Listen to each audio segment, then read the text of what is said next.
오늘 함께 나눌 말씀은 민수기 8장 23절에서 26절까지 말씀입니다. 민수기 8장 23절에서 26절까지 말씀입니다. 우리 함께 봉독하시겠습니다. 야훼께서 또 모세에게 말씀하여 이르시되 레위인은 이같이 할지니 곧 25세 이상으로는 회막에 들어가서 복무하고 봉사할 것이요 50세부터는 그 일을 쉬어 봉사하지 아니할 것이나 그의 형제와 함께 회막에서 돕는 직무를 지킬 것이요 일하지 아니할 것이라. 너는 레위인의 직무에 대하여 이같이 할지니라. 아멘. 오늘 본문을 가지고 일할 때와 도울 때라는 제목으로 함께 말씀 나누겠습니다. 날씨가 많이 쌀쌀해졌습니다. 선선함을 넘어 쌀쌀해진 것 같은데요. 아무래도 비가 내려서 더 추워진 것 같은데 분명히 더울 때가 얼마 전이었죠. 근데 날씨가 금방 이렇게 또 바뀌는 건 또 하나님의 뜻이 우리 가운데 임하게 하시는 시간인 줄 믿습니다. 그러니까 모든 것은 다 때가 있다라고 전도서에 말씀하시죠. 그러면서 중요한 건 그 때를 따라서 모든 것을 아름답게 하셨다라고 말씀하는 은혜가 있습니다.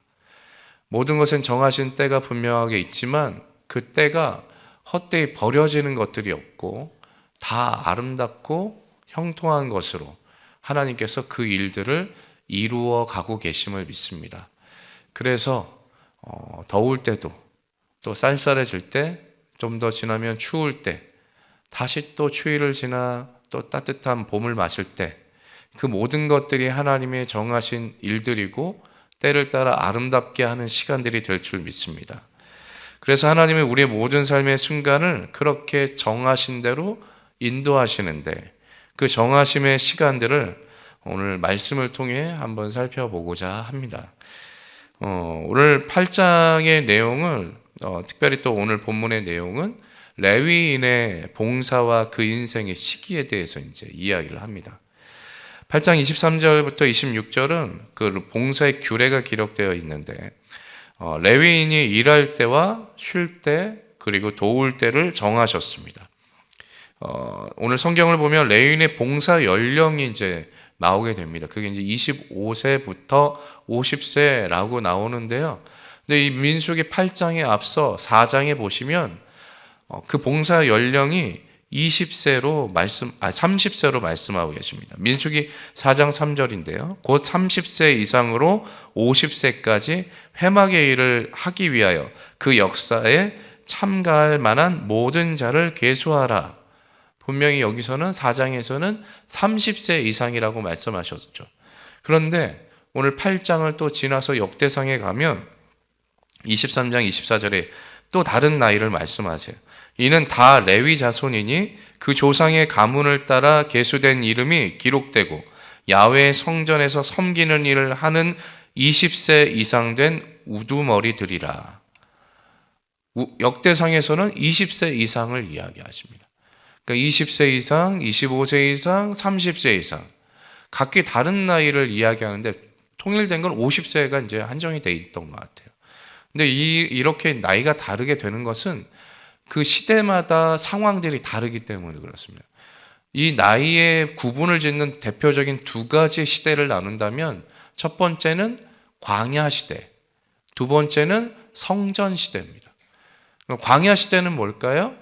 광야는 말 그대로 하나님이 인도하시는 대로 움직여야 했던 시간들이죠. 정해진 곳이 아니라 하나님이 말씀하시는 대로 따라 움직여야 돼요.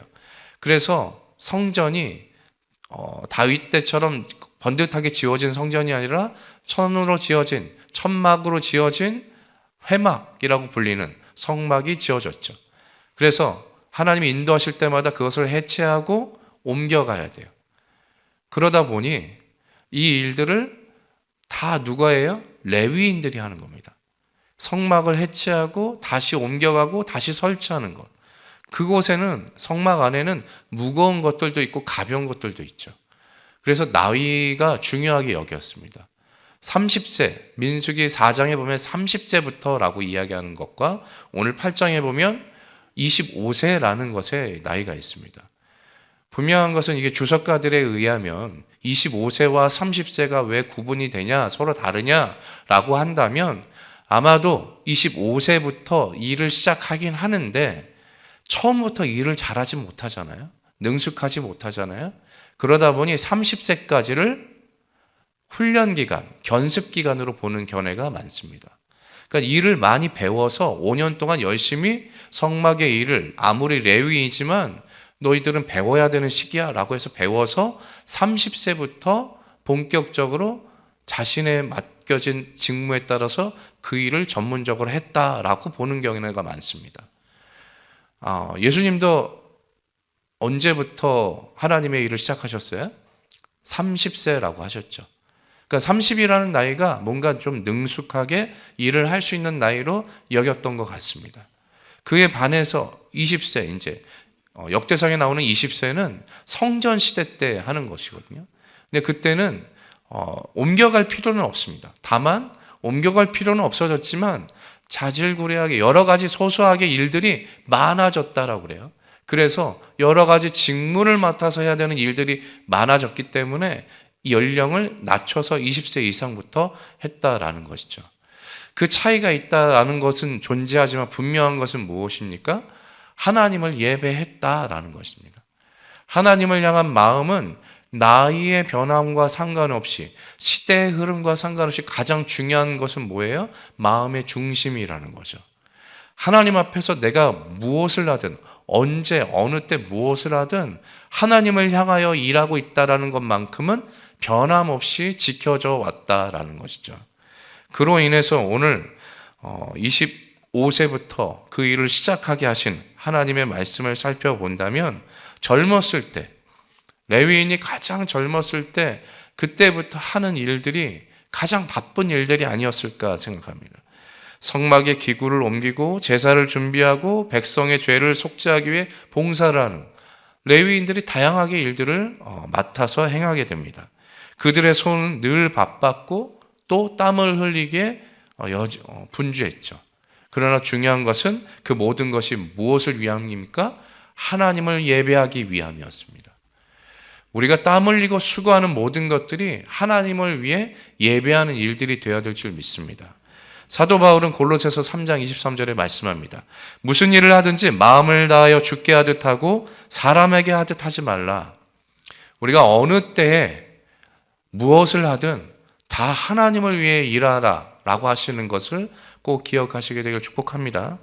젊은 날은 단순히 혈기왕성해서 힘있게 뭔가를 이루어내는, 성과를 내는 번듯한 일을 하는 그런 나이로만 여겨지는 것이 아니라 때론 실패도 하고 때론 넘어지기도 하면서 때론 눈물 흘리며 고통받으며 견뎌내는 그 시간들 속에서 자신의 수고가 어떤 일들을 위해 하고 있는지를 기억하지 않는다면 그건 바람과 같이 사라질 수밖에 없는 시간들이죠.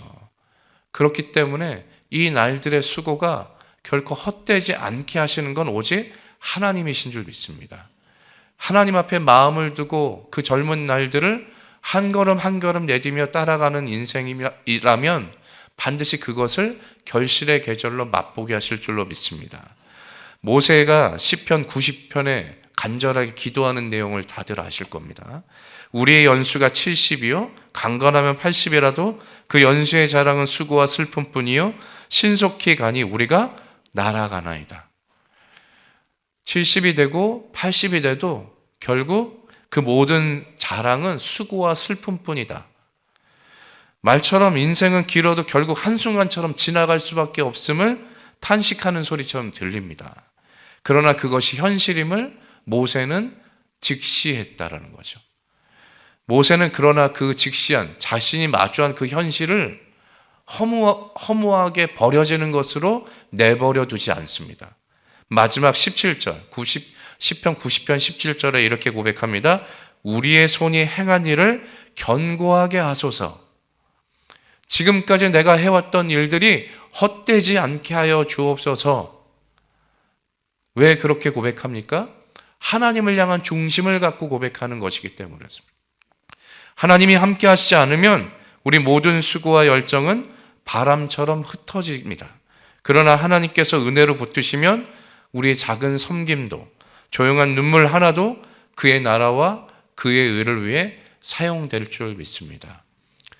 그렇게 일할 때 우리가 행해왔던 일들이 헛되지 않게 하시는 것, 결국 하나님의 일하심인 줄 믿습니다. 오늘 일할 때가 있고 또 쉴 때가 있음을 분명히 말씀하시죠. 그게 이제 50세라는 나이인데요. 25세부터 시작했던 레위인의 성막 봉사가 이제는 50세가 되면 마무리할 것을 말씀하십니다. 그러나 중요한 것은 쉬는 것, 마무리하는 것, 멈추라는 의미가 보다는 또 다른 의미로 지금 그 시간을 맞이하게 하십니다. 그게 바로 도우라라는 것인데요. 그들은 여전히 회막 곁에 머물게 되었고 젊은 레위인들이 실수하지 않도록 돕고 격려하고 지켜주는 역할을 하도록 하십니다. 오늘 우리가 살아가는 시대는 나이가 많이 드셨잖아요. 예. 그래서 나이가 많이 드셨잖아요. 나이 들었다는 게 부끄러우세요? 소위 말하는 어른이라고 하는 우리 세대들이 많이 늘어나면서 젊은이들 사이에서 이런 말을 많이 하죠. 젊은이들 뿐만이 아니라 또 나이 드신 분들이 또 나이 드신 분들한테 꼰대 같다. 예. 꼰대라는 말 들어보셨어요? 내가 꼰대 같다라고 하는 말을 또 들어보셨나요? 자신은 꼰대 같지 않다라고 생각하세요, 아직? 예. 꼰대라는 말이 어떤 차이가 있을까? 꼰대라는 말. 요즘 젊은 세대가 꼰대라는 걸 할 때는 우리가 어른들은 자신이 경험한 걸 이야기해주고 싶을 때가 많거든요. 내가 너만한테 이걸 해봐서 아는데 이렇게 얘기하죠. 이걸 또 다르게 예전에 그렇게 했죠. 나 때는 말이야 이렇게 얘기하잖아요. 이게 이제 전형적인 꼰대라고 해요. 왜 그러냐면 그걸 강요하듯 이야기하기 때문에 그렇대요. 그러니까 뭔가를 알려주고 싶은 마음은 알겠는데 그거를 강요하듯이 너는 잘못됐고 내가 하는 말이 맞아 라고 하는 것처럼 이야기하는 것. 그게 꼰대라는 거예요. 근데 꼰대라는 말과 이 꼰대라는 말과 한 끗 차이로 다른 말이 또 하나 있습니다. 그게 뭐냐면 멘토입니다. 멘토. 꼰대와 멘토의 차이는 뭘까요? 꼰대는 위에서 아래로 내려가는 경향이 있다면 멘토는 옆을 향하게 됩니다. 같이 가는 거예요. 그 꼰대라는 말, 멘토의 차이를 몇 가지 이제 들려드리면 꼰대는 자신의 말을 들어주기를 원하고 멘토는 상대방의 말을 들어주려고 합니다. 꼰대는 자신의 과거를 기준으로 판단하지만 멘토는 상대, 즉 내 말을 들려주는 그 사람의 현재를 보고 말을 합니다. 꼰대는 지시하지만 멘토는 세워줍니다. 꼰대는 경험을 자랑하지만 멘토는 경험을 나눕니다. 결국 꼰대는 거리를 만들고 멘토는 마음과 마음을 이어갑니다. 이게 크게 차이는 없는 것 같지만 뭔가가 한 끗 차이지만 결과는 좀 크게 차이가 나는 것 같아요. 시대가 많이 변했습니다. 많이 달라졌고요. 우리가 살아가는 시대, 어른지 지금 권사님, 장로님들, 권사님들, 우리 안십사님 살아왔던 시대와는 지금의 시대는 너무 많이 달라졌죠. 중요한 것은 그때도 어려웠지만 지금도 어렵습니다. 그 어려움을 풀어내가는 과정을 하나님은 어떻게 보셨을까요? 하나님이 함께 하심으로 풀게 하셨듯 이 시대도 하나님이 풀어가게 하실 줄로 믿습니다. 그래서 우리 가운데 즉 소위 말하는 50세 이상 이제는 쉬어라. 우린 그걸 뭐라고 해요? 은퇴 시대라고 해요. 은퇴하는 분들을 향해 뭐라고 이야기하세요? 현역이 아닌 은퇴하는 분들을 향해서 하나님은 뭐라고 이야기하냐면 도와줘라 라고 이야기하십니다. 우리나라가 초고령 사회로 접어들었다고 합니다. 언제 초고령 사회가 된지 아세요? 특별히 초고령 사회라고 하는 건 65세 이상이 나라 전체 인구의 20%를 차지하면 초고령 사회래요. 우리나라는 작년 12월 23일자로 초고령 사회가 됐대요. 정확히 그때가 딱 20%가 됐더라고요. 근데 보니까 고령사회, 초고령사회, 유엔에서는 이렇게 나누더라고요. 그래서 7%, 14%, 20% 이렇게 나누는데 대표적인 나라가 일본과 우리나라예요.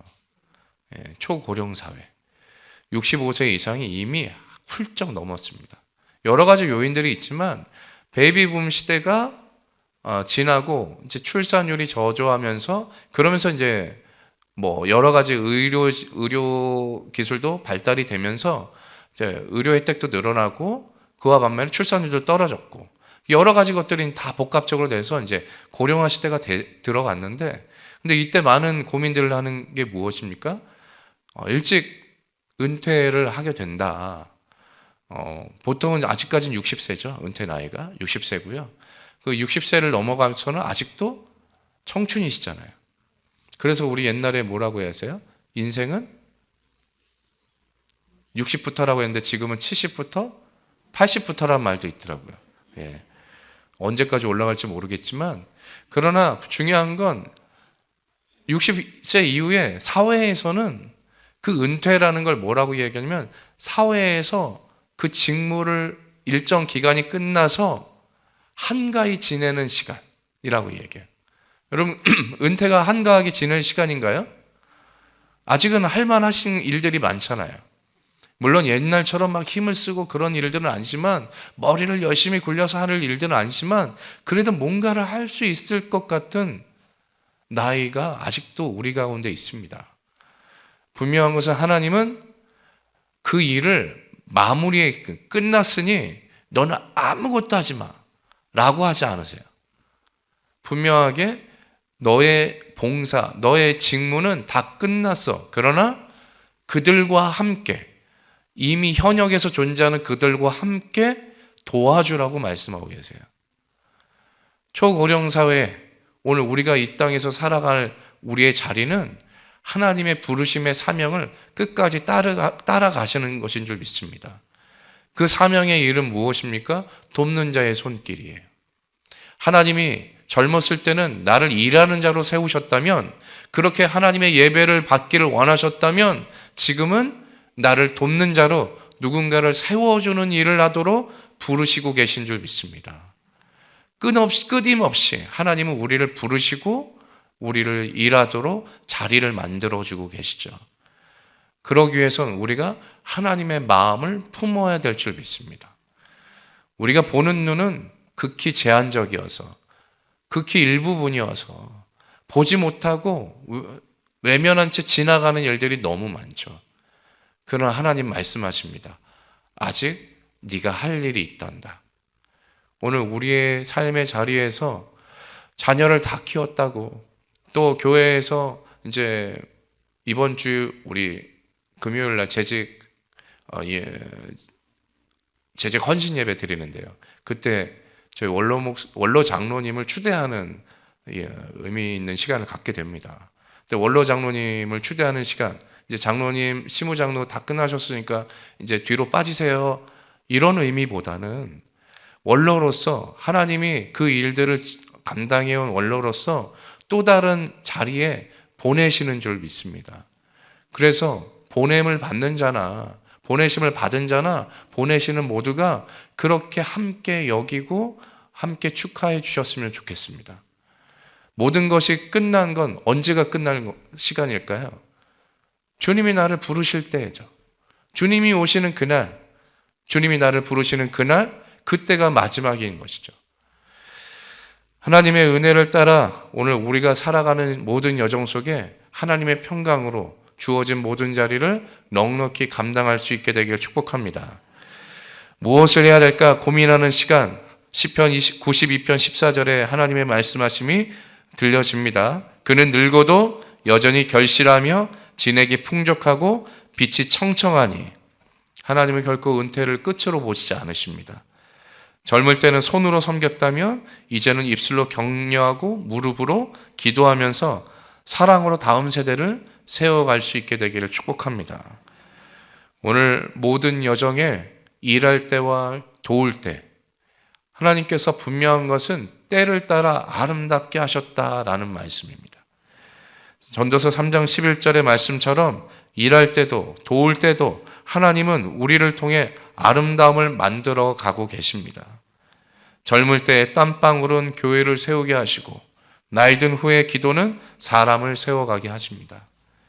그러므로 사랑하는 성도 여러분, 우리 하나님이 주신 일을 할 때를 감사히 여기고 이제 도울 때를 기쁨으로 받아들일 수 있게 되기를 바랍니다. 은퇴는 끝이 아니라 새로운 시작입니다. 하나님의 여전히 당신을 통해 일하기를 원하십니다. 기도로, 위로로, 믿음으로 다음 세대를 세워가는 우리 모두가 되시기를 축복합니다. 그런 의미에서 이렇게 함께 기도하셨으면 좋겠습니다. 주님, 나의 손의 일을 견고하게 하시고 나의 입술의 격려를 통해 누군가를 세우게 하소서. 이 기도를 통해 오늘 우리가 반드시 때를 따라 아름답게 되는 인생이 될 줄 믿습니다. 일할 때와 도울 때 그 모든 여정에 함께 하신 은혜가 오늘이 되시기를 주님의 이름으로 축원드립니다. 기도하겠습니다. 참 생명의 주인 되신 야훼 하나님 앞에서 오늘도 우리의 호흡이 야훼 하나님께로부터 나왔음을 고백합니다. 믿음으로 살아내기를 청하는 모든 여정, 우리가 수고하며 땀 흘렸던 그 모든 시간들이 바람과 같이 지나갔다 할지라도 그 순간들이 헛되지 않은 줄로 믿습니다. 나의 나된 것은 오직 주의 은혜이기 때문입니다. 하나님의 은혜를 먹고 마시는 자로 여기까지 오게 하셨던 것, 이 또한 은혜인 줄 믿사오니 앞으로도 가게 하실 그 길, 열어주시는 그 길, 무슨 일을 만나든지 주를 향하여 눈을 들고 나아가게 도와주시고 마음을 다하고 뜻을 다하여서 하나님의 기쁨이 되는 모든 일에 합력하여 선을 이루게 도와주옵소서. 나의 모든 억울함, 수치, 멸시, 근심, 걱정, 염려, 모든 무거운 것 주께 맡겨드리며 주의 은혜를 따라 다시 새힘 얻기를 청하는 이 시간 은혜 위에 은혜를 단비로 내려 주옵소서. 우리 순복음 강북교회가 다시 한번 주의 은혜를 기억하고 나누고 베풀고 꾸이지 않는 자로 합력하여 선을 이루는 자로 모든 것이 형통한 하나님의 때를 향해 이루어갈 수 있도록 도와주옵소서. 걸음걸음 인도하시며 주 앞에 모든 여정 예비하신 은혜대로 감사하며 찬송하며 드린 예물 또한 기름 부어 주시고 마르지 않게 하여 주옵소서. 야훼 하나님 앞에 드려진 모든 제목들이 결코 땅에 떨어지지 않음에 야훼 하나님의 때 아름답고 형통함으로 응답받게 하여 주옵소서. 믿음의 선한 싸움의 승리를 맛보게 하실 것을 믿사오며 우리를 구원하신 예수 그리스도의 이름으로 기도드리옵나이다. 아멘. 하늘에 계신 우리 아버지여, 이름이 거룩히 여김을 받으시오며 나라가 임하시오며 뜻이 하늘에서 이루어진 것 같이 땅에서도 이루어지이다.